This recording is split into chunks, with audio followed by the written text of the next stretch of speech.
los bancos que no están explorando esto o van a perder una oportunidad muy grande o se van a perder dentro de la oportunidad. El propósito de un neobanco realmente es atender un segmento que hoy los bancos no atienden. Antes se pensaba que para poder crear un neobanco tenías que estar aliado de un banco local. Ya no tanto, porque ya existen soluciones fintech de infraestructura bancaria que te permiten crear cuentas a centroamericanos en dólares en Estados Unidos. En este episodio revelamos cómo funciona un capital de riesgo corporativo en Centroamérica y por qué esto podría cambiar la forma de invertir en la región. Carlos Blasio de Instaglobal, el brazo de capital de riesgo corporativo de InstaCredit, una financiera costarricense con más de 25 años en el mercado, operando en 5 países y más de 1 millón de clientes en Centroamérica. Fundamentos Podcast. Dale play. Mientras muchas empresas aún exploran cómo innovar, InstaCredit decidió crear su propio fondo de Venture Capital, una jugada que une visión empresarial, enfoque estratégico y conocimiento operativo para impulsar inversiones de riesgo con alcance global. Hoy conversamos con Carlos Blasio para entender cómo nace Instaglobal Ventures y por qué este movimiento podría marcar un nuevo camino para el corporate venture en Centroamérica. ¿Cómo estás, Carlos? Bienvenido a Fundamentos. Muchas gracias, Gustavo. Un gusto estar acá y feliz de estar compartiendo aquí conocimiento de lo que estamos haciendo y de lo que planificamos. Carlos, para entender un poco esta evolución, primero pues tenemos que entender el origen. Entonces tal vez nos puedes contar un poco sobre qué vio InstaCredit que lo llevó a crear un fondo de Venture Capital. Claro, varios eventos te diría que fueron lo que catalizaron la creación del CVC. Dentro de esos, pues obviamente el COVID vino a cambiar un poco las dinámicas regionales y la compañía también se tuvo que empezar a implementar un cambio que ya de por sí venía sucediendo en los años anteriores. También tuvimos otro evento en Costa Rica muy importante para la industria financiera, que fue la implementación del tope de tasas de interés. Eso cambió la dinámica de la industria de préstamos en el país y pues obvio a nosotros también nos impactó. InstaCredit es una empresa que se dedica a ofrecer microcréditos y créditos personales a la población centroamericana. Entonces, por 25 años que hemos estado en la región, venimos haciendo esto y evolucionando conforme va evolucionando las tendencias también macroeconómicas. Y recientemente, en los últimos 5 años, la compañía tuvo un giro en términos de directivos, donde entra el nuevo CEO, José Daniel Miranda, con una imagen mucho más fresca, con una imagen muy enfocada en tecnología, en cómo podemos reducir nuestro costo de servicio, aumentando la satisfacción de nuestros clientes, aumentando velocidades. Se invierte muchísimo en temas tecnológicos, operativos, de infraestructura, y se da cuenta dentro de ese periodo de transición que pues hay todo un ecosistema que está creciendo en Latinoamérica y en el mundo entero, ¿verdad? Que es el que conocemos como fintech, de todas estas tecnologías financieras, no solamente en el área de crédito, sino también en el área de banca, en el área de compliance, en el área de fraudes. Y no existía una unidad de negocio que se dedicara a entender, ¿verdad? De cómo la empresa puede entender qué es lo que está sucediendo allá afuera, para ver cómo podemos incluso capitalizar sobre esas tendencias que están ocurriendo. Entonces, de ahí es donde en septiembre del 2023 nace el brazo de Corporate Venture Capital, le llamamos Instaglobal Ventures, dentro de InstaCredit, y precisamente nace con esa tesis, ¿verdad? Nuestra tesis es crear este puente entre la compañía y todo este ecosistema que está creciendo en Latinoamérica y ciertamente y ahorita lo conversaremos tal vez un poquito más, está evolucionando con rapidez en nuestras regiones centrales. Y contanos un poco acerca de también de vos, cómo fuiste como también adaptándote a esta propuesta sobre y esta oportunidad que se presenta en Instaglobal, porque previo a ello también vos te has ido desarrollando bastante en el ecosistema y pues eso pues fue creo que también fundamental haber como tenido la asertividad de colocar las personas con experiencias y correctas en esta industria que pues básicamente casi que ustedes son como punta de lanza y están picando piedra en ciertos tramos de este viaje, que también hay mucha curva de aprendizaje, si no me equivoco, ¿eh? Definitivamente, la curva continúa, o sea, no se hace no se suaviza, si te soy honesto. Y gran parte del por qué se decidió hacer el CBC fue precisamente para poder empezar a cubrir esa curva de aprendizaje, ¿verdad? Empezar, como bien mencionas, en la región tal vez no existen tantos casos de compañías que implementan su unidad de negocio corporativa, ¿verdad? Para poder dedicarse a entender y a explorar el mundo de emprendimientos tecnológicos. Y obviamente, pues a nivel regional no tenemos el conocimiento para poder desarrollar estos ecosistemas todavía. Lo estamos creando. Entonces, pues yo vengo de un background también de tecnología. Llevo más de 15 años trabajando en diferentes proyectos tecnológicos. En los últimos 7 años vengo trabajando en el mundo de inversiones, en el ecosistema emprendedor. Entonces ya tenía como un poco mayor de entendimiento sobre el ecosistema a nivel mundial, porque realmente me ha tocado trabajar mucho con empresas fuera de la región, y ese skill set pues fue básicamente lo que comenzamos a trabajar para poder explorar oportunidades no solamente allá afuera, digamos, en regiones tal vez un poco más maduras, sino también internamente aquí dentro de la región, ¿verdad? Entonces, mucho de lo que nosotros tratamos de hacer y de lo que nos hemos dedicado a entender en estos año y medio, casi 2 años que hemos tenido el brazo del CBC, ha sido trabajar mucho cómo se invierte en los mercados regionales, en los mercados maduros, ¿verdad? Entonces, hemos analizado empresas en Estados Unidos, en España, en México, en Brasil, entender esas dinámicas, ¿verdad?, de estos emprendimientos, y dentro de las unidades fintech, que es nuestro expertise y donde nosotros estamos invirtiendo, pues obviamente fintech tiene mucha verticalización, ¿verdad? Existe embedded finance, existe fraude, existe préstamos, existe, bueno, ahorita con Agentic AI vemos nuevas tendencias, vemos blockchain, o sea, hay muchas verticales de las cuales fintech sobresalen, y esas verticales hay que entender también sus dinámicas. Cada una de ellas nos hemos dado cuenta que tiene dinámicas muy diferentes, y entonces hay que profundizar un poquito más para entender cuáles son esas dinámicas. Una vez teniendo ese panorama, ese entendimiento, esa curva de aprendizaje, vemos muchísima oportunidad para poder no solamente invertir en empresas regionales de Latinoamérica y de Centroamérica con mayor entendimiento, sino también cómo podemos crear nosotros y cómo podemos participar nosotros de la creación de estos ecosistemas, que es gran parte de lo que estamos tratando de impulsar desde el Brasco. Y Carlos, como para que tal vez alguna persona que no conoce de Instacredit se forme una idea de qué tipo de empresa es, bueno, ya nos aclaraste que es una empresa, una financiera, ya sabemos el servicio que prestan, pero tal vez alguien que no sabe el tamaño de esta compañía, ¿nos pudieras compartir alguna información que nos revele eso? ¿Qué tan grande es Instacredit? También tengo entendido que Instacredit cotiza en la bolsa centroamericana o en la bolsa panameña, ¿verdad? Entonces tal vez si nos puedes expandir un poco en eso. Claro, mira, para ponerlo en contexto, como les decía, Instacredit es una empresa que tiene 25 años de estar en la región. Ya tenemos bastante expertise en el mundo de microcréditos, créditos personales. Hemos atendido más de 1 millón de personas, que realmente significan aproximadamente 3-4 millones de personas si lo ponemos a nivel de las familias que hemos llegado a impactar. Hoy somos una empresa con una operación de 1,250 personas, distribuidos en 58 centros de negocios en la región, y operamos nuestro fuerte en Costa Rica, Nicaragua, Panamá y El Salvador.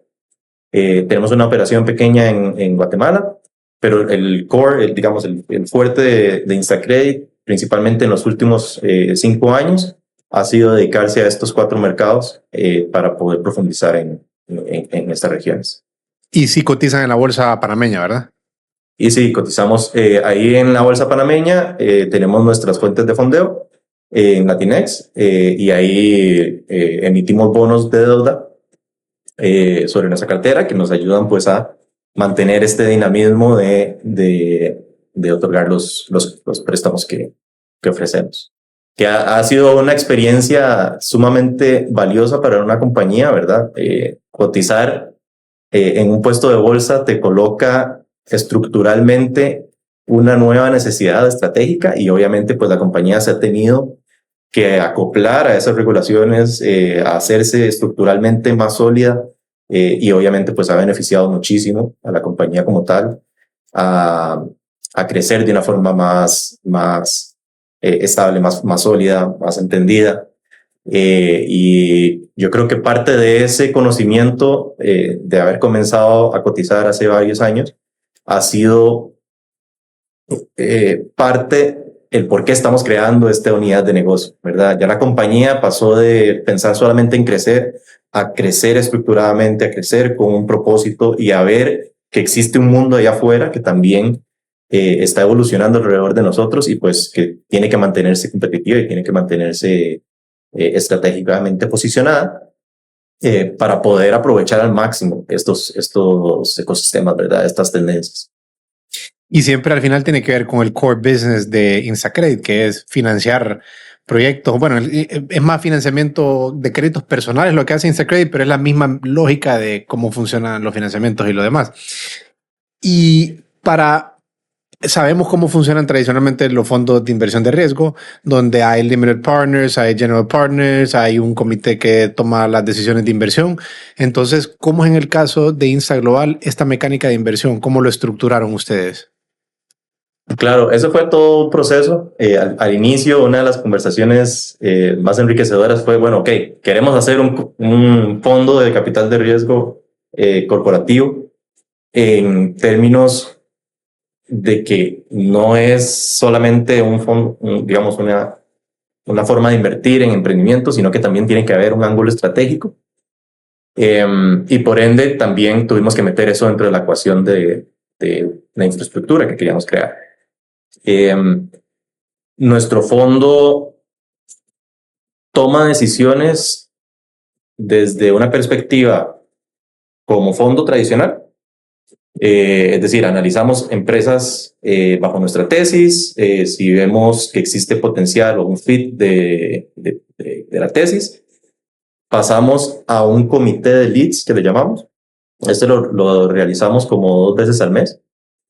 Y normalmente lo que hacemos ahí es que recaudamos todas las oportunidades que vemos en 15 días, montamos un pequeño pitch, lo que llamamos un blurb de las oportunidades, y dentro del comité estamos revisando cuáles de esas oportunidades tienen mayor interés, no solamente a nivel del fondo de inversión, sino a nivel estratégico de la compañía. Y por nivel estratégico es cómo podemos, a través de esas inversiones, catalizar nuevos modelos de negocios, ayudar a la operación a reducir costos o mejorar los costos de servicio, crear nuevas unidades de negocio en paralelo a estos emprendimientos o incluso explorar nuevas regiones por medio de estas alianzas que podrían evolucionar de las inversiones, ¿verdad? Entonces, haber invertido en estas empresas habilita ese canal muy enriquecedor, si te soy sincero, de trabajar con estos founders de la mano, entender lo que están haciendo, entender hacia dónde van a crecer y eventualmente nosotros también crecer con ellos, ¿verdad? Entonces, y ellos crecer con nosotros. Entonces, la parte estratégica la vemos mucho en el Lead Committee. Después de esos comités de leads, lo que hacemos es que profundizamos en 1 o 2 máximo oportunidades. Obviamente tenemos que escoger nuestras batallas por ancho de banda. El equipo pues realmente es pequeño, entonces pues tenemos que dedicarle el tiempo necesario a cada una de las que profundizamos en due diligence, que normalmente aquellas que pasan el comité de leads vamos a estar durando 1 mes, 5 o 6 semanas en promedio, en toda la etapa de diligencia, en toda la etapa de crear nuestro investment memorandum, la etapa legal, para poder llegar a presentar la oportunidad a un comité de inversión, que ese sí lo hacemos 1 vez al mes aproximadamente y es conforme van terminando esas diligencias. Ese comité nos permite a nosotros ya tomar la decisión a nivel de estratégico y de rendimientos que esperamos de las inversiones, si seguimos adelante o no con una inversión. Y ahí es como en muy detalle analizamos la problemática, analizamos la visión de las compañías, ¿verdad? Analizamos cuál es la solución, cuál es principalmente el product market fit, que es lo que estamos tratando de buscar en todos los emprendimientos de etapa temprana, que es cómo van a llegar a tener esa alineación entre la compañía y los founders hacia el mercado que están atendiendo. Y pues obviamente los unit economics, las finanzas, o sea, la parte financiera, la parte del mercado, el tamaño del mercado y los riesgos que pueden eventualmente surgir alrededor de estas inversiones. Entonces es un análisis muy detallado que hacemos ahí. En paralelo hacemos el análisis estratégico y además de esto podríamos explorar estas oportunidades comerciales o de alianzas estratégicas que nos permitan generar mayor rendimiento de la inversión. Interesante, la verdad, cómo está estructurado. Me parece que esta es una pregunta válida también a desarrollar, porque creo que a partir de esa pregunta voy a desarrollar una serie de preguntas en la que pues quiero como tratar de que se entienda por el impacto de lo valioso que es este aporte de una participación de una empresa como Instacredit en esta industria, digamos, como no muy común, donde giros se adapten y hagan una simbiosis como para poder financiar proyectos, ¿verdad? Pero este modelo CVC fuera de Centroamérica, pues existe. Ahí FEMSA tiene su CVC, ¿verdad? Que está en México, y así hay otras empresas que lo han desarrollado. Pero en Centroamérica me parece a mí que este es como una figura, no puedo decir única, pero creo que es la primera o es de las primeras que está desarrollándose en Centroamérica, si no me equivoco, ¿verdad? Sí, fíjate que le hemos estado tratando de mapear el ecosistema. Sabemos que en Guatemala sí hay un ecosistema un poquito más grande. Hemos visto 4 o 5, si mal no recuerdo. En el área de consumo, en el área de retail, en el área bancaria no hemos visto, o de servicios financieros, no hemos visto en la región todavía. Me encantaría poder saber eso que es oro, existen más. Eso es oro, porque esto es el camino que Instacredit como institución que entiende cómo la innovación se mueve está aportando a Centroamérica. Y entonces ahora sí me profundizo un poco más en lo que estabas hablando de la estructuración, porque a mí me llama la atención lo siguiente, o sea, una institución financiera ya tiene reglas establecidas de cómo evaluar el desembolso en financiamiento. Digamos que ese método es día a día, ya está. Ajá. ¿Cómo hacer ese shifting como para decir, ¿sabes qué? Vamos a invertir $150,000 en esta empresa, pero con otros criterios que no son los que uso para poder evaluar a mi cliente? Porque, ¿me entendés? Ese es un impacto tremendo en los procesos. Esa maduración de los procesos, ¿cómo ha sido esa curva para ustedes, Carlos? Porque realmente yo creo que uno de los motivos por el cual tal vez la banca en sí no entra es por esa rigidez en sus procesos. En el caso de ustedes parece ser que no es un problema, es un tema también de flexibilidad, es un tema también de cómo adaptar procesos y también ser abiertos a la innovación. Pero ¿cómo logras eso en una institución financiera o en una institución bancaria? Claro, y creo que ahí tocaste un tema muy interesante, ¿verdad? Que es cómo la corporación se ha vuelto o le ha puesto un peso a la parte de innovación. En general, cuando cualquier corporación, no solamente nosotros, hablamos de temas de innovación, hay varias verticales que se trabajan de la misma forma, ¿verdad? No es solamente un departamento de innovación o de investigación y desarrollo, sino que también existen departamentos de adquisiciones y fusiones, existen departamentos como el nuestro de inversiones. Incluso otras organizaciones también lo tienen con respecto a sus iniciativas de bien social como parte de los procesos de innovación, ¿verdad? Para poder entender cuáles son esas necesidades reales que tiene la población. Entonces, las organizaciones, entre más maduran su conocimiento sobre innovación, más van teniendo que desarrollar estos departamentos o estas unidades de negocio. Con respecto a lo que mencionabas de los procesos, Insta Global Ventures nace como un brazo de la corporación, digamos, de la compañía Instacredit, pero al principio trabajamos de una manera muy, llamémosle startupera, ¿verdad? Como sí, una nueva iniciativa que nace dentro de la compañía y que tiene que nacer de forma semi-aislada, que es lo que nos permite poder tener un poquito más de agilidad a la hora de desarrollar nuestras iniciativas. Entonces, definimos cuáles eran esos canales inmediatos que sí necesitábamos apoyo de la corporación, ¿verdad? Principalmente para desarrollar la infraestructura, llamémoslo lo básico, páginas de internet, presencia online. Obviamente el departamento de mercadeo nos ayudó muchísimo a poder estructurar el branding, el cómo nos íbamos a empezar a posicionar en un mercado que realmente es competitivo, poder diferenciarse con fondos, los Y Combinators, con los Techstars. Vamos a ver, fondos existen millones, y realmente nosotros no competimos por ticket. Entonces, ¿por qué un emprendedor quiere poner atención o quiere dedicarle del poco tiempo que le queda libre, realmente 30 minutos, 40 minutos a hacerme un pitch a Insta Global Ventures? Y es por nuestro expertise, por la región, por nuestra conexión al ecosistema, ¿verdad? Entonces, todas estas conexiones se han ido desarrollando con apoyo estratégico de ciertas iniciativas del departamento de mercadeo, del departamento financiero, pero el departamento de Insta Global Ventures como tal sí ha tratado de manejar por lo menos la parte comercial, la parte de alianzas y la parte de diligencias y underwriting muy interno, para no tener esa necesidad o ese potencial de empezar a crear barreras que nos hagan un poquito más lentas, obviamente por una infraestructura que, como bien te decía, tenemos que ser estructurados y tenemos que tener cierta gobernanza, porque pues obviamente cotizamos en bolsa y eso nos obliga a tener también más rigidez como corporación.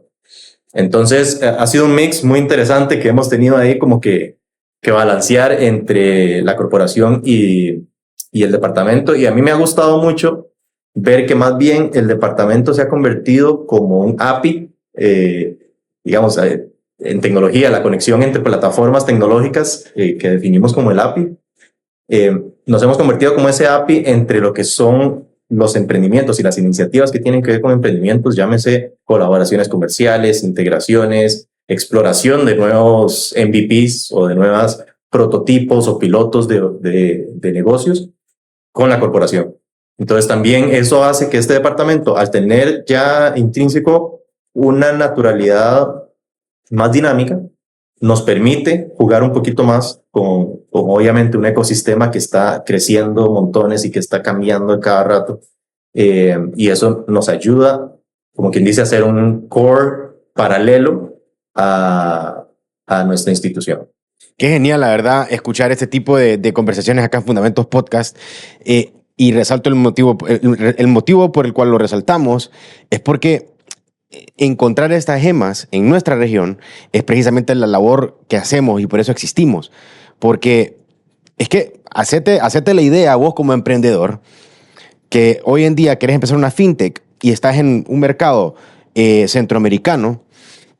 Hoy podés contar con que tu propuesta, inmediatamente, si tu propuesta es ganadora, puedes ganarte un socio que ya tiene consolidada 4 países de esa región. Eso realmente indica las nuevas puertas de innovación que se están abriendo. Y yo creo que es importante que la banca actúe lo más pronto posible, porque esto puede incluso como definir como una nueva manera en cómo la banca puede interactuar con los emprendedores, incluso hasta resolver problemas que son bien grandes a nivel de fintechs, que es la industria que más se ha desarrollado en Centroamérica. Creo que me estoy adelantando mucho, pero sí, los felicito. Gracias, Instacredit, por hacer ese tipo de participación proactiva en querer impulsar nuevas maneras de adaptarse a los ecosistemas. Yo creo que eso es lo que hay que también destacar del ecosistema tico. Tiene ese elemento en el cual hay mucho empuje, hay mucho interés, mucha curiosidad por innovar, que pues nos lleva a tener este tipo de propuestas como las que estamos escuchando, en donde ya Centroamérica no, o sea, en resumen y en teoría, pudiera ser como que Centroamérica a través de un socio puede ganar casi el 80% de la región. Cosa que es súper difícil para una startup posicionar en Centroamérica. Entonces, para mí esto es, Carlos, una cosa que quitarme el sombrero por la apuesta que están haciendo, porque también dentro de la misma están tratando de romper moldes ustedes mismos en términos de cuellos de botellas es que fíjese que la firma de su cuenta no es la misma, pero aunque esté esta persona, fíjese que la firma suya no agarra.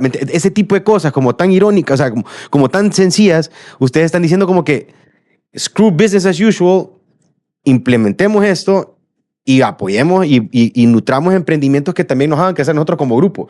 Y eso es de aplaudir, la verdad. Y eso, con eso cierro mi línea de pregunta en esta categoría, porque la verdad sí, te digo, es para nosotros de gran orgullo poder haber identificado esta oportunidad de poder conversar directamente con vos, precisamente en esta etapa en la que estás, en la que pues estamos poniendo a prueba varias cosas. Así que interesante cómo vas a ir desarrollando la conversación, porque pues a mí la verdad me emociona mucho cómo mucho emprendedor puede aprovecharse de esta iniciativa, y ojalá que también la banca emule o replique este tipo de modelos a su manera, pues, a la forma en cómo la legislación está establecida en cada país, pues, ¿verdad? Pero eso, resaltarlo nada más. Te agradezco mucho tus palabras y definitivamente lo que hemos visto con estos ecosistemas fintech nacer es una colaboración, ¿verdad? El business as usual que comentas en el mundo emprendedor es un mundo colaborativo. Colaboración entre inversionistas, entre incumbentes, llámese los bancos, las instituciones financieras, pues de años. Y cómo empezamos a generar estas integraciones para poder abarcar mayor mercado, ¿verdad? ¿Cómo podemos entender nuevas tecnologías? La banca hoy tiene un tema, literalmente hoy, en estas semanas, muy interesante que está surgiendo con el Genius Act de las stablecoins que está por aprobarse en Estados Unidos. Y eso puede cambiar el panorama financiero de una manera muy radical. Y tener estos brazos, ¿verdad? Tener este know-how del mundo tecnológico, no solo lo que está sucediendo en la región, porque a veces nos concentramos en lo que estamos haciendo en el día a día nada más, e innovando en el día a día para nuestros clientes, pero dejamos de ver lo que realmente está sucediendo en el mundo entero, y cuando nos dimos cuenta nada más nos llegó una ola y nos llevó. Entonces, los brazos de CVC, de Corporate Venture Capital, están hechos para eso, ¿verdad? ¿No? Se diferencian de los brazos de innovación porque los brazos de innovación encuentran necesidades de los clientes actuales y desarrollan nuevos productos sobre eso.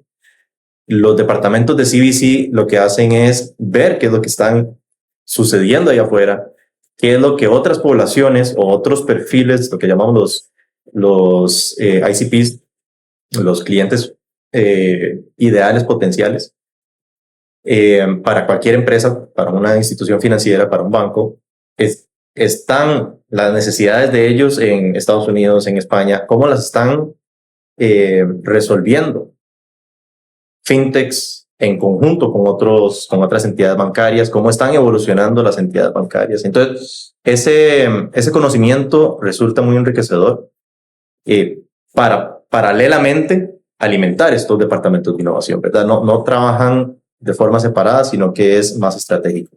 Entonces, el CVC realmente es una iniciativa que viene a agregar muchísimo valor en términos de cómo nos podemos integrar, cómo podemos hacer un ecosistema más grande, cómo podemos darle incluso escalabilidad a nuestros negocios, tanto las fintechs como nosotros mismos, ¿verdad? Y sabemos, y yo creo que ese ha sido un sueño de muchos en la región, de que Centroamérica, por el tamaño que tiene, deberíamos de trabajar de una forma más construida, más conjunta. Han habido iniciativas políticas por todo lado de que tratemos de integrarnos de alguna u otra forma. Y si te soy sincero, esta tendencia fintech puede ser lo que realmente nos llegue a integrar. No necesariamente necesitamos algo político que nos llegue a habilitar esos puentes. Yo creo que esos puentes se pueden formar con tecnología, y definitivamente las empresas que estén por lo menos participando del ecosistema van a saber por dónde existirá esa oportunidad. Y Carlos, hablando un poco más del portafolio de inversiones que han realizado en Insta Global, ¿cuántas ¿En cuántas empresas o startups aproximadamente han invertido hasta este momento? Sí, hoy tenemos 4 inversiones que hemos materializado en este año y medio. Una de ellas en México, una en Brasil, 2 de ellas en España. Han sido 2 de ellas muy estratégicas fuera de la tesis de inversión. Creo que tal vez no he comentado sobre nuestra tesis de inversión, pero nosotros invertimos puntualmente en empresas fintech, lo que llamamos core fintech, que es empresas que nacen como fintechs y tal vez a veces pueden desarrollar tal vez modelos más horizontales hacia verticales de salud o verticales de automovilismo, etcétera. No lo hacemos al revés, no invertimos en empresas de salud que le meten créditos, por ejemplo. Entonces sí tratamos de que el core sea fintech. Obviamente el lending es lo que más vemos porque es lo que más entendemos y por ende lo que más también a los founders les llama la atención, nuestro expertise. Pero hemos visto muchísimo en pagos, hemos visto también algunas iniciativas en nuevas tecnologías como blockchain y bueno, otros tipos.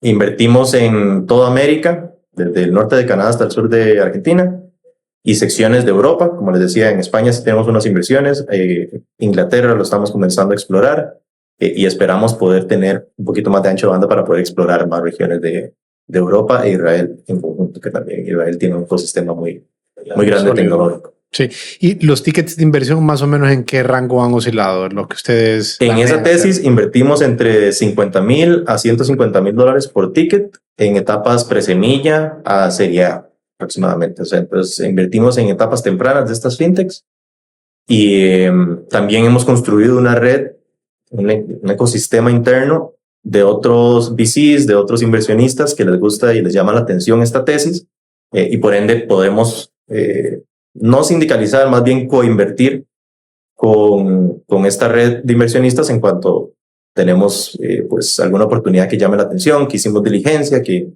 la entendimos bien y que vimos una oportunidad de inversión. Entonces, nuestra tesis que se basa en eso, hemos invertido en 2 de esas 4 empresas bajo esa tesis. 2 han sido fondos que ha sido más estratégico. Uno de ellos es un fondo en Brasil, porque el mercado brasileño, la realidad es que no teníamos el conocimiento para poder explorarlo y se maneja bajo una dinámica muy diferente a la latinoamericana. Entonces decidimos que mejor entendemos por medio de un fondo de inversión allá y un fondo en inteligencia artificial, también porque no está dentro de nuestra tesis inteligencia artificial como tal, aunque inteligencia artificial ahorita está en todo, pero queríamos entender las dinámicas de diferentes industrias dentro de inteligencia artificial, no solamente la parte fintech, y por ahí fue donde invertimos en este fondo. Tenemos 2 más en el pipeline que probablemente se van a cerrar este mes, una de ellas en Estados Unidos y la otra de ellas en Colombia. Entonces, seguimos explorando, seguimos analizando y el portafolio continúa creciendo. Carlos, y hace un momento mencionaste el Genius Act, que tiene que ver bastante con las criptomonedas. Ustedes son una fintech, ¿verdad? Entonces el tema de las criptomonedas es algo que lo han analizado mucho, estoy seguro. Es algo que en muchos de los directivos o el personal de InstaCredit ha sido parte de la conversación y de idealizar. Y pues el cripto ha tenido su fase, ha tenido la fase en donde la población ha desconfiado mucho. Ahorita parece que está entrando en una fase de confianza nuevamente. Entonces me gustaría entender, ustedes como fondo, ¿cómo tienen ubicado el cripto en su radar? ¿Es algo en lo que piensan invertir o de qué forma lo contemplan en la estrategia que tienen? Mira, nosotros y también desde mi opinión personal, yo he venido mapeando lo que sucede en el mundo blockchain desde hace bastantes años. No solamente en la evolución de Bitcoin, que es lo que más se puede conversar hoy en día, sino en lo que son los smart contracts, lo que son las redes, digamos, como Ethereum o como un perfil no tanto de una moneda, sino como de plataforma y tecnologías para desarrollar ecosistemas. Obviamente ha tenido sus ups and downs. Hemos visto desde lo que antes llamábamos los ICOs, un montón de empresas creando acciones de patrimonio, digamos, en forma de monedas virtuales, que al final muchas se robaban el dinero, existía mucho fraude, Luego vinieron los NFTs, que también sucedió muchísimo hype, donde subía mucho el precio de un activo digital y después lo botaban. Mucho fraude, muchas tendencias, muchas iniciativas muy buenas que lamentablemente se fueron en la ola de los que opacaron la industria haciendo pues iniciativas no muy respetables. Stablecoins en este momento o monedas estables es lo que estamos viendo con un potencial muy grande a nivel de la adopción de la tecnología blockchain, viendo bancos grandes en Europa, en Estados Unidos, emitiendo, mintiendo, aceptando, transando en stablecoins, generando infraestructura. Y ahí es donde hoy vemos la oportunidad de las empresas dedicadas al blockchain y a las monedas virtuales, que es cómo podemos desarrollar infraestructura para poder crear este nuevo mundo, que es la tesis de las stablecoins, del dinero programado, que es una nueva terminología que estamos terminando o estamos comenzando a digerir las instituciones financieras, de cómo el dinero se puede programar, ¿verdad? Cómo yo puedo hacer reglas de a dónde quiero que el dinero fluya. Y obviamente eso altera mucho las dinámicas. Una de ellas son los money transmitters, ¿verdad? Las empresas que se utilizan para distribuir dinero, esas se eliminan de la noche a la mañana, porque por medio de smart contracts, por medio de contratos inteligentes, por medio de los rieles tecnológicos en los que está desarrollada la tecnología, todo eso se puede programar y un banco A se lo puede enviar a un banco B al otro lado del mundo sin necesidad de absolutamente nadie, de forma instantánea, ¿verdad? $1. Entonces, hoy le apostamos mucho a seguir entendiendo el panorama. Te voy a ser sincero, no somos agresivos para nada en inversiones cripto, porque también estamos escuchando, estamos aprendiendo, estamos digiriendo qué es lo que va a pasar. Vamos a ver qué sucede con el Genius Act, que pues obviamente la administración de Trump ha venido fuertemente promocionando. Sí creemos que va a pasar y eso va a cambiar mucho la dinámica en la industria financiera estadounidense e incluso la latina. Principalmente en el mundo de remesas vemos muchísimas compañías evolucionando en términos de remesas inmediatas, en temas de pagos transfronterizos, y ahí es donde vamos a ver el potencial de eso. Nosotros hoy le apostamos más a las empresas que crean la infraestructura hacia las entidades bancarias, hacia las entidades financieras, para poder crear estos rieles de lo que llamamos el dinero programado. Y los que pues también les ayudan a entender a las instituciones, nos ayudan a nosotros a entender estas tecnologías. Entonces, en términos de blockchain, eso es lo que más estamos viendo, que también va paralelo o asintótico a la evolución de inteligencia artificial con las tendencias que vemos en lo que llamamos Agentic AI Payments, que son estos modelos de inteligencia artificial y cómo estos modelos pueden comenzar ahora una nueva tendencia de incluso realizar pagos por ellos mismos, ¿verdad? Es como el ChatGPT te va a decir hacia dónde puedes ir, no sé, si quieres ir a pasear a Antigua y quieres saber, pues, un itinerario, ya ChatGPT te puede montar todo un itinerario a dónde ir, pero también podría tener la capacidad de poder pagarle a todos los tours que puedes desarrollar ahí, a los restaurantes, etcétera, para hacer que toda la experiencia ya esa tecnología ya existe. Ahora ya no hablamos de APIs, ahora hablamos de MCPs, que es la evolución de la interconexión no entre plataformas, sino entre agentes y plataformas.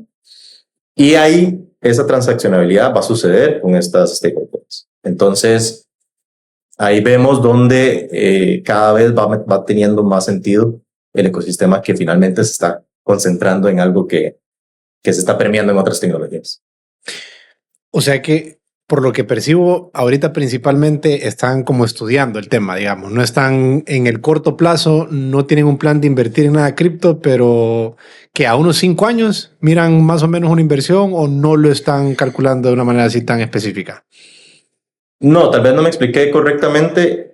Sí estamos invirtiendo, sí estamos viendo y estamos analizando oportunidades en blockchain que van bajo esta tesis, ¿verdad? De más Que ecosistema, van más estructural. en las stablecoins, en infraestructura para bancos, en infraestructura para agentic AI y hemos visto varias. Muchas obviamente están evolucionando en Estados Unidos, entonces ahí es donde hemos visto más, pero también hemos visto algunas en Latinoamérica. Carlos, y bueno, como miembro activo de la comunidad de emprendimiento en términos de como la figura CVC, la labor tuya también es conocer como los diferentes programas que hay en la región, en Centroamérica. ¿Qué percepción tenés vos de cómo están esos ecosistemas? ¿En qué nivel están las startups como para tener una muestra interesante en la que InstaGlobal de pronto pues también empieza a impulsar un poco más como la dinámica de inversión que ofrece? Y de ese análisis que llevas de la región, eh, ¿tenés particularmente algún interés en alguna economía, en algún país de Centroamérica en la que hay que ponerle atención, o startups que están saliendo de este país que vale la pena poner atención, Carlos?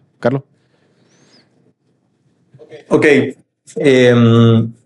tal vez como por ir por partes de la pregunta, el ecosistema como tal sigue creciendo y seguimos lo que llamamos en pañales tradicionalmente, ¿verdad? Latinoamérica en general, si lo vemos en contexto, en Estados Unidos, por ejemplo, más o menos se invierten 170 billones estadounidenses, o 170 miles de millones de dólares en el ecosistema Venture Capital, ¿verdad? En el ecosistema VC. En Latinoamérica estamos hablando de que esa inversión en promedio de los últimos años ha sido 4 billones, o sea, 4.000 millones. Estamos hablando de un 3-4% de lo que se invierte en Estados Unidos. Y en Centroamérica, la inversión anual anda por los 25-30 millones, ¿verdad? Entonces, de 4.000 millones que son en Latinoamérica, apenas aquí estamos invirtiendo 30-40 millones. Esto obviamente pues no es insignificante, yo lo veo más bien como que es mejor que cero, que hace 5 años pudo haber sido miles de dólares lo que se estaba invirtiendo, ni siquiera millones, y hoy ya estamos hablando de millones de dólares. Y lo cierto y lo que la historia ha comprobado del ecosistema de venture capital, de capital de riesgo, es que son tendencias exponenciales, son tendencias que una vez que se entienden los conceptos, se entiende el potencial que hace el ecosistema y el valor que esto genera, no solamente digamos, en los inversionistas, sino también en las economías, esto se vuelve un catalizador para un crecimiento exponencial del ecosistema. Entonces, yo estoy seguro que vamos a tener ese crecimiento en Centroamérica. Si te soy sincero, yo no veo por país los emprendimientos en Centroamérica, los veo por su posicionamiento regional, porque si logran posicionarse, que es un reto, si logran posicionarse a nivel regional, pueden posicionarse a nivel latinoamericano sin ningún problema. Yo creo que una región relativamente compleja es la centroamericana a nivel político, a nivel regulatorio, y si logras desarrollar una forma operativa para poder escalarte al resto de los países de una forma eficiente, Latinoamérica va a ser pan comido. Mira, el momento que se logre eso, Carlos, yo creo que aquí también importante es entender como, y esto lo menciono más como a nivel como de lo que por experiencia, y por otro lado también por cómo funciona un poco la dinámica de mercado de nuestra región, que es como que tiene que tomar 6, 8 años de estar como trabajando en la región como para poder empezar a consolidarte, no a consolidarte como tal, sino que a empezar a consolidarte. Y creo que la propuesta que ustedes ofrecen como de una propuesta llave en mano en 4 países, por ejemplo, eso resuelve un gran problema para el emprendedor, que es internacionalizarse. Y a ver, en el caso de nosotros no es tanto la internacionalización, es la regionalización. Todavía un poco más como un menor grado de la internacionalización. Y el tema es de que, claro, cuando el emprendedor local centroamericano entiende internacionalización, lo primero que como sentido común es en la región centroamericana. Pero ahora en día, y me gusta mucho el enfoque que tienen regional, porque eso básicamente esa es la otra pregunta que te iba a hacer. ¿Cuáles son los criterios para que el emprendedor y la startup con el emprendedor pueda participar en InstaGlobal? Porque imagino que tiene que tener ese componente, un componente no puede ser no solo atiendo el mercado salvadoreño, pues no tiene un componente interesante a menos de que inmediatamente, porque... y esa es la otra pregunta que va conectada a la pregunta de los criterios. ¿Cómo también InstaGlobal se integra en la participación del desarrollo de ese emprendimiento? Porque eso va a ser importante también entender cómo una institución como InstaGlobal también colabora al emprendedor. Entonces, la pregunta para caer y cerrar bien la pregunta sería, ¿cuáles son los criterios de evaluación de InstaGlobal para que el emprendedor o la startup aplique los tickets? ¿Y cuál es la participación de InstaGlobal al momento de entregar el ticket? ¿Se entrega de manera inmediata o se entrega de plazo? ¿Se entrega por hitos? Si nos das un poco de contexto, por favor. Claro, bueno, obviamente la tesis de inversión que les comentaba es el primer filtro. El segundo filtro al que le ponemos mucha atención y principalmente en etapas más tempranas, en presemilla, semilla, que por cierto, nosotros no invertimos en empresas que están pre-revenue o pre-ingresos, ni que tienen una presentación en PowerPoint todavía y quieren desarrollar su prototipo. Sí. Lo que llamamos pre-MVP. Sí. Hay muchas aceleradoras que están dedicadas, precisamente las incubadoras, que están dedicadas a este mercado y el potencial es gigantesco. El problema con nosotros es que no podemos dedicarnos a ayudar tanto a ese mercado, a esa startup, ¿verdad? Porque te decía, también tenemos que elegir nuestras batallas y existe ancho de banda. Uno de los consejos más grandes que todos los emprendedores recibimos en algún momento es elige tus inversionistas, no elige el dinero, ¿verdad? El smart money, que es cuál inversionista te va a traer no solamente dinero, sino también conexiones en el momento correcto de tu emprendimiento. Es tal vez yo creo que las decisiones más críticas que los founders deben de tomar, y parte del por qué algunos tienen éxito es por las conexiones que realizan en los momentos ideales. Entonces, mucho de nuestro filtro viene en la tesis de inversión. El segundo filtro es lo que te comentaba, el product market fit, ¿verdad? ¿Cuál es ese fit entre el producto, la problemática que están tratando de solucionar y el mercado que están atendiendo? Obviamente dimensionando el tamaño de ese mercado, no solamente a nivel regional, sino a nivel latinoamericano. Y a nivel regional, una de las cosas que sí le estamos poniendo mucha atención es cuál es la capacidad de escalabilidad de las compañías, ¿verdad? Si necesitas mucha fuerza de ventas para poder distribuir tu producto, tal vez la escalabilidad puede ser un poco limitada. Somos una región muy digitalizada, pero al mismo tiempo no somos consumistas por medios digitales todavía. Todavía hay muchas personas que les gusta ir a una sucursal a comprar o a firmar contratos. Vamos transicionando como población hacia medios digitales, eso sí es cierto, y yo creo que dentro de pocos años la experiencia digital completa va a ser una realidad. Y obviamente esto va a catalizar mucho los canales de distribución digitales. Ahora hay que ser eficientes cuando eso se habilita y hay que tener mucha cautela con el fraude, que también es otra de las cosas que evolucionan. Sin embargo, sí, a nivel regional, sí nos gusta invertir y principalmente dedicarle tiempo a ver si podemos invertir y si podemos crear alianzas comerciales con empresas que tengan por lo menos 2 o 3 países de la región ya integrados dentro de su operación. Entonces, si es una empresa fintech en Guatemala que está abarcando el mercado guatemalteco, ojalá ya tuviera posición en El Salvador o en Costa Rica para poder entender esas dinámicas, ¿verdad?, que han aprendido a la hora de expandirse hacia estos países y entender cómo se puede apoyar sobre ese aprendizaje para irse fuera de la región, ¿verdad?, a México, Colombia, a otros países. Bolivia, probablemente Ecuador son tal vez mercados que no están tan saturados hoy en día, principalmente para las fintechs, que tienen mucha similitud con nuestro mercado centroamericano. Entonces, no necesariamente te tienes que ir a pelear con los mercados más maduros. Existen en Latinoamérica mercados similares a la región centroamericana que tienen muchísimo potencial.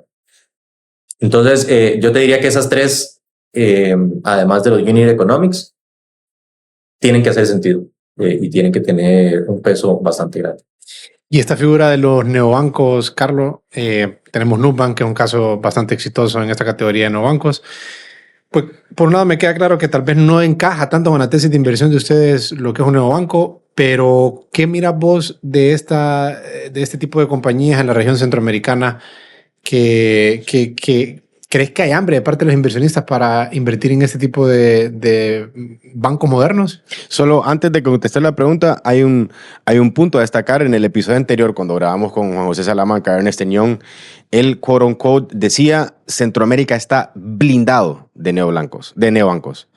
Esa era la opinión de Ernest Young y pues claramente nos interesaría saber qué posición o qué percepción tenés vos, porque la de Juan José fue bien clara y la verdad que en la discusión sí me pareció interesante haberlo como desmenuzado, haberlo como tratar, como segmentado, haber dividido en diferentes partes este problema, porque sin duda que hay propuestas de neobanco en la región, pero interesante sería conocer tu percepción. Por blindado se refería a imposible que entren.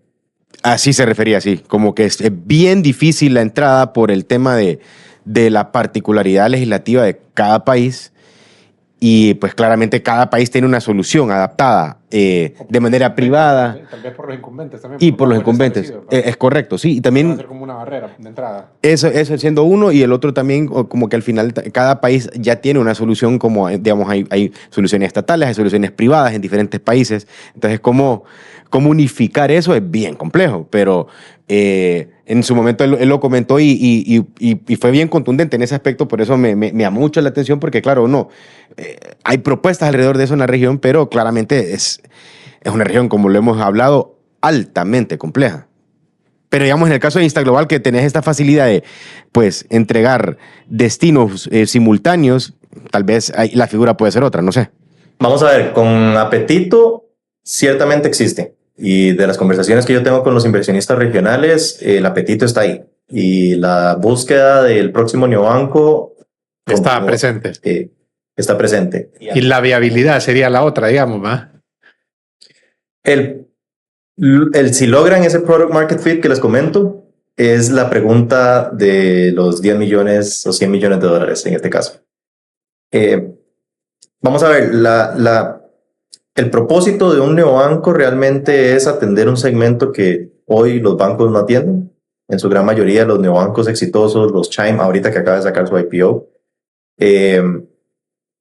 ha sido muy concreto en darles servicios por medio de plataformas digitales que abaratan los costos, ¿verdad? El costo de servicios de ellos es una décima o tal vez menos parte del costo de servicio de un banco, de una cooperativa.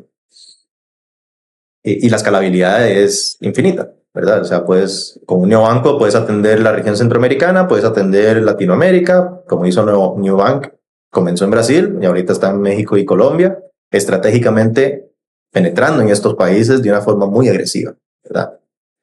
El apetito sí existe, las barreras tal vez difieren un poco del pensamiento en que lo tienen difícil precisamente por la infraestructura que ya existe, ¿verdad?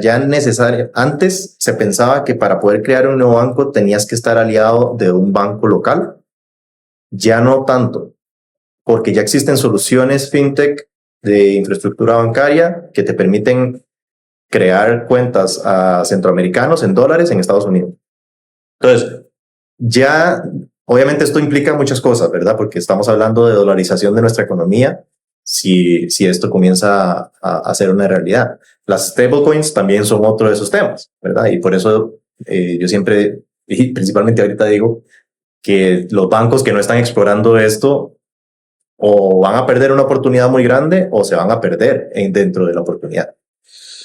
Y obviamente todas estas tendencias cada vez están haciendo que los neobancos no tengan esa barrera de la necesidad ni de licencias de transmisión de dinero, ni de infraestructura bancaria, porque la pueden proveer de otras formas, de otros servidores. Habiendo dicho eso, obviamente la región es compleja en términos regulatorios. Cada país con mercados relativamente pequeños conlleva una operativa muy intensa de forma regulatoria y legal. Entonces, hoy por hoy sí tienen muchas barreras que tienen que sobrellevar, pero las iniciativas que se están desarrollando de neobancos en la región van muy de la mano de lo que les acabo de decir. No tanto depender de la infraestructura actual, sino trabajar con alianzas que construyen de infraestructura que exista en la región, infraestructura que existe en otras regiones, para poder crear esos modelos de forma paralela a lo que realmente pueden hacer. Y ciertamente están evolucionando iniciativas y están viniendo iniciativas muy interesantes. La otra es lo que llamamos las Big Techs, ¿verdad? Que es los Didis, los Ubers, los Mercado Libre. Todas estas empresas Big Tech, tecnologías grandes, se están empezando a meter en el área financiera de forma muy agresiva en México, en Colombia, en Argentina, ofreciendo tarjetas de crédito, ofreciendo incluso ya hasta débito, cuentas bancarias en México ofreciendo 15% de retornos. Entonces se están convirtiendo cada vez más, no solamente en un procesador de pagos, que originalmente eso es lo que hacían estos modelos de negocio, sino que también se están convirtiendo en bancos.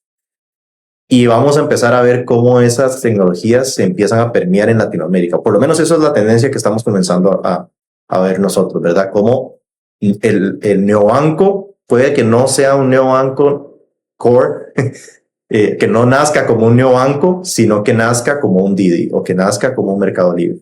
Y de ahí evolucionar hacia un neobanco. Ese la vemos un potencial muy grande en Latinoamérica por la adopción tecnológica que hemos tenido con eso, ¿verdad? Y la confianza. El latino es mucho de confianza también.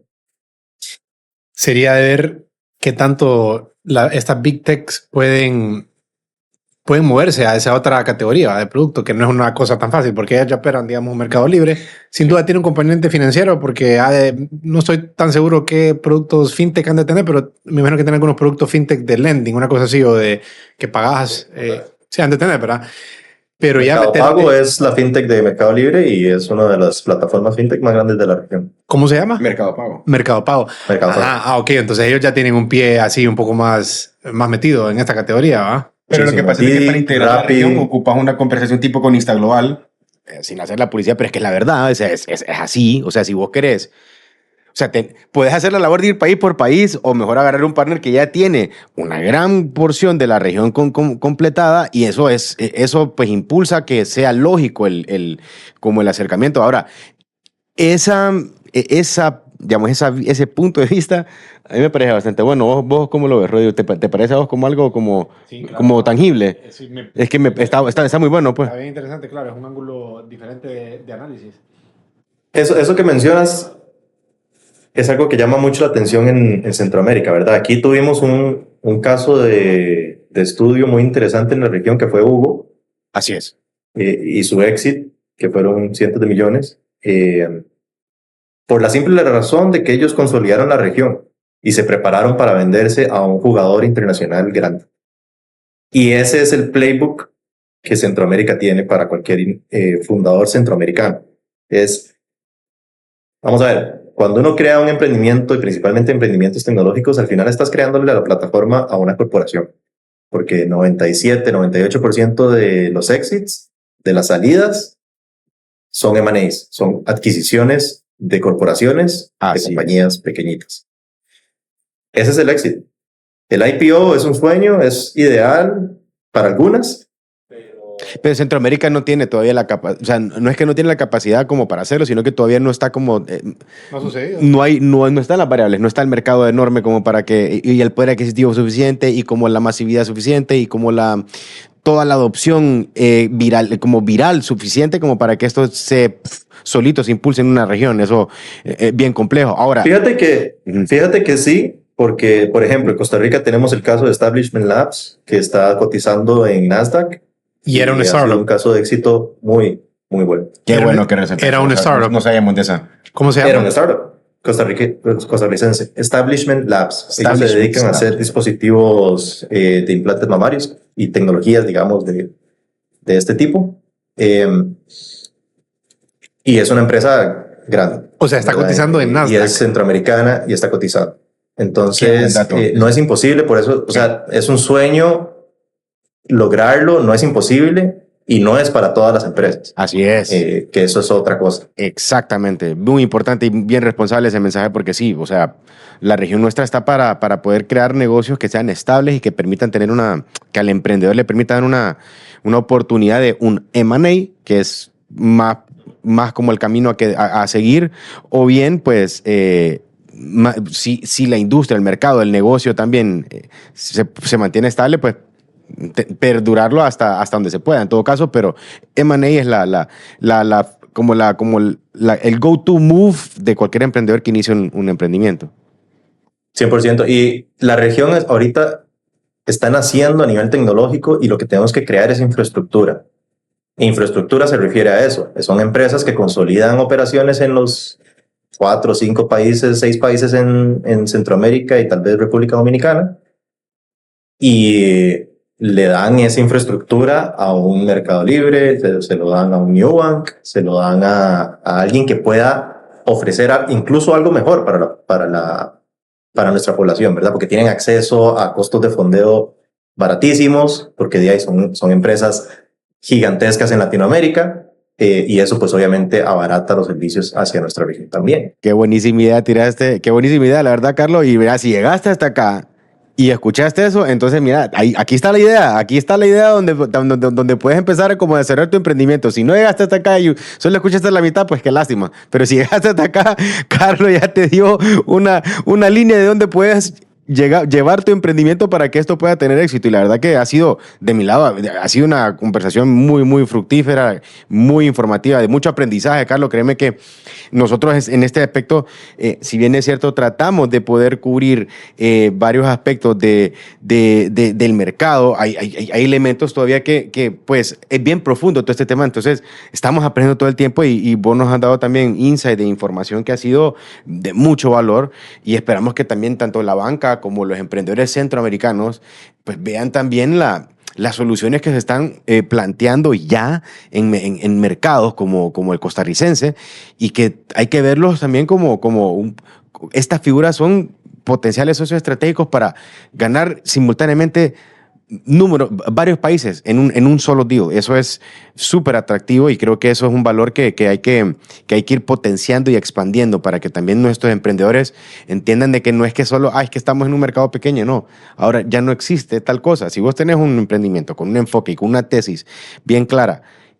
ya hay instituciones que apoyan eso y esto es precisamente lo que hemos discutido en el caso de Instaglobal, que Carlos, de verdad, muy fino de tu parte, compartirnos estos insights, esta información y bueno, Rodil tiene un segmento más, un último segmento.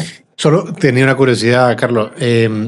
Antes de pasar las preguntas rápidas para conocer un poquito más de vos, mi pregunta es porque me quedó bien clara la idea que ustedes persiguen en Instaglobal y me parece genial, que es pues identificar empresas que le puedan aportar valor a lo que ustedes ya hacen, que ustedes ya son una empresa de tecnología, Instacredit ya es una empresa de tecnología.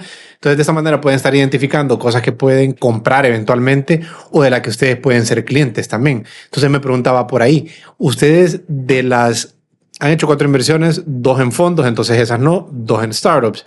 ¿Ustedes ya son clientes de estas startups o no son clientes de estas startups en las que ya ustedes invirtieron?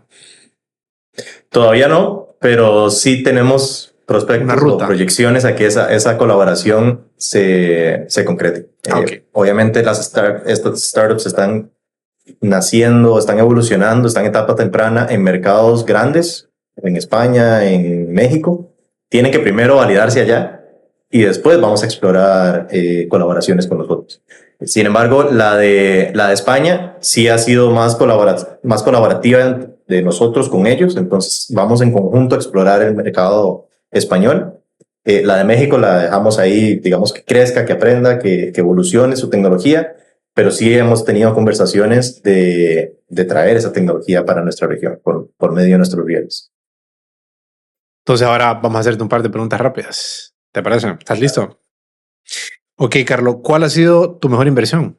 Conocimiento. Yo siempre me he tratado de forzar a aprender cosas nuevas. Si sale una nueva tendencia, una nueva tecnología, ahora que hablamos de los stablecoins, de AI, me meto de lleno a aprender sobre eso. Ahora computación cuántica también es uno de los temas que estoy mapeando y comenzando a tratar de entender, porque ese sí está difícil. Es complejísimo, pero es súper interesante. Y ahorita vienen bastantes avances interesantes en computación cuántica. IBM sacó... Se viene un ecosistema... Sí, Google y IBM están ahí bien punta de lanza, ¿eh? Ajá. ¿Y cuál ha sido tu peor inversión? No haber entrado antes al mundo de las startups. Yo le dediqué 8 años del inicio de mi carrera a trabajar en una transnacional. Tal vez pude haber acortado eso un poquitito más para entrarle a este mundo, pero mal que bien, esa empresa, y se los agradezco siempre, me llevó a este ecosistema, ¿verdad? Entonces, fue una empresa que me sacó de Costa Rica, me puso en Estados Unidos a trabajar un par de años, ahí entré al ecosistema de Austin, en Texas, y quedé maravillado del mundo de emprendimiento y me cambió, digamos, el giro de vida. ¿Tu ciudad favorita de Centroamérica?